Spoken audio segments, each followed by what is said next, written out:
What's going on, everyone? It's time for a sci-fi comedy film review. I found this actually in a horror pack thing, like where there's 6 films, but for some reason it was in it. But this is more of a sci-fi comedy. So today I'm going to be talking about the really cheesy '80s film Earth Girls Are Easy. Yeah, it was released by Vestron Pictures, May 12th, 1989. It stars Gina Davis, Jim Carrey, Damon Wayans, and Jeff Goldblum. So quite the heavy cast. This is all like when they were starting out though. So before they all had like major fame and stuff. It was produced by Tony Garnett and written by Julie Brown, Charlie Coffey, and Terrence E.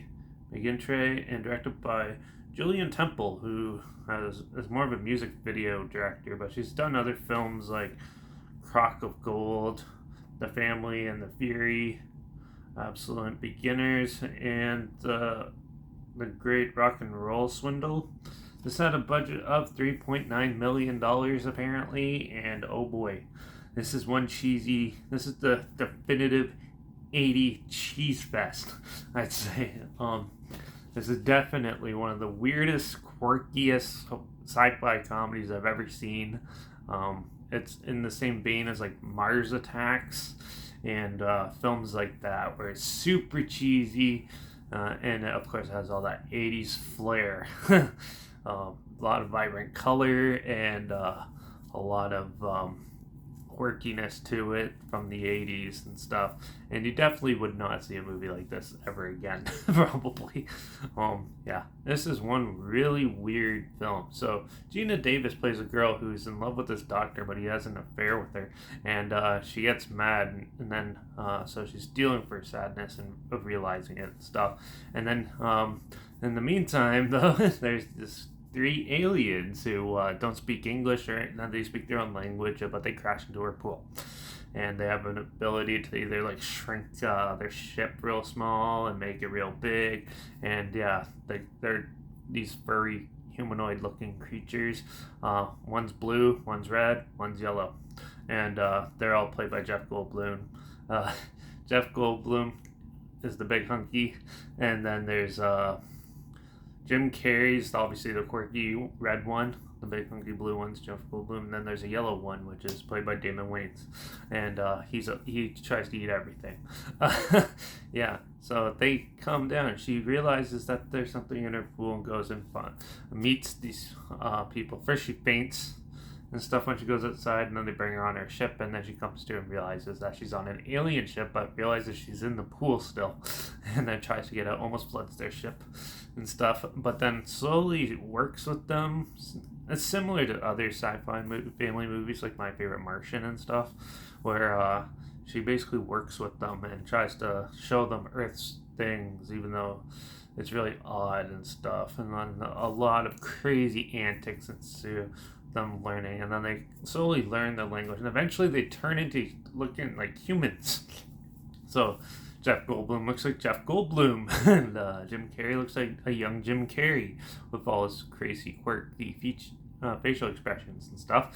And yeah, Damon Wayans looks like Damon Wayans, but they all still have the characteristics of them and confused. And yeah, it's a very typical comedy. It's done almost like a Dr. Seuss film, is the best way to describe it.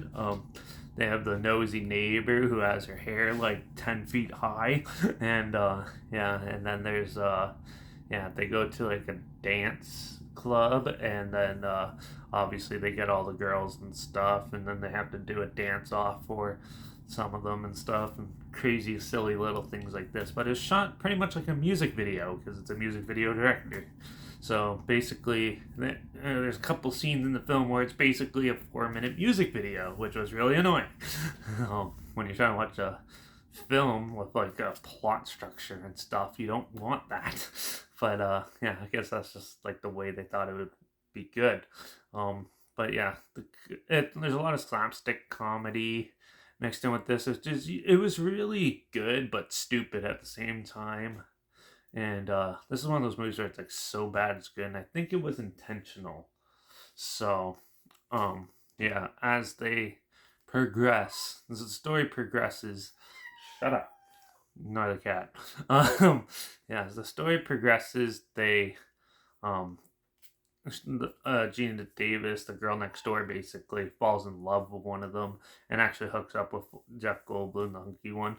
And yeah, it's really ridiculous, but it's like so bad it's good status, and that. And it was crazy because before I got this like DVD pack with it in, I didn't expect to see Jeff Goldblum, Jim Carrey all in a comedy together and stuff, and I actually found it really amusing. This is definitely my stupid sense of humor that I like to watch. Like if you like the scary movie type movies, it's that sort of type of humor, but done with like a little more serious plot structure.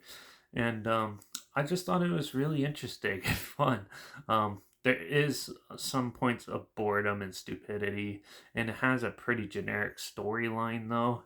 But with all the crazy, silly little antics and the 80s style effects and everything, it makes it for a good, almost like acid trip type watch. And I thought it was pretty amusing. So I'm going to give Earth Girls Are Easy a 3.5 out of 5. It's not the best, but it's a good turn off your brain and have fun type of movie. Now, some people are gonna hate this movie. I think most people actually hate this movie, but I found it really enjoyable. So it's up to you to decide. But if you haven't seen it, give it a chance. See what's check it out. There's a lot of amusing aspects. It is way better than Boy Eats Girl, but yeah, definitely one of the more amusing comedies I've seen in a bit. So yeah, yeah. So that's what I thought of. Earth Girls Are Easy. If this sounds like something that you're interested in, there's a trailer link down below, like always. Also, link down below is my Instagram. That's where I always post clips of films I'm going to review in the future. All my stories, you have the film title hashtag, subject of a film and a hashtag, so you're aware of it. Also, my letterbox is down below at Derek P Reviews. That's where I post my first star rating right after watching the film. So follow me on one of those two platforms. Stay in loop with this channel. Like this video, share it so more people are aware of it. Comment your opinions of the film down below if you have any.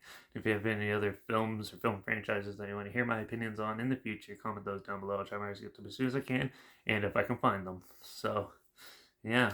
But that's it for this one. Make sure you subscribe because hopefully we'll find something weird, obscure, and on that you probably never thought of checking out together, just like this. And also so you hear my opinions on popular films coming out at the time, classic films, and other things as well. So make sure you subscribe and don't forget to ring that bell because we still got two more horror comedies that I want to check out. The next one I think I'm going to check out is Sundown the Vampire Retreat with David Carradine and Bruce Campbell starring in it. So hopefully, apparently that's an underrated gem. So, and I never seen it, so I'm probably going to check that one out for the next review. But yeah, so make sure you tune in for that. Watch out for all those hunky, weird, furry alien dudes stealing our girls, and I guess I'll see you all in the next review. Hopefully, it's as good as this one. So until then, cheers.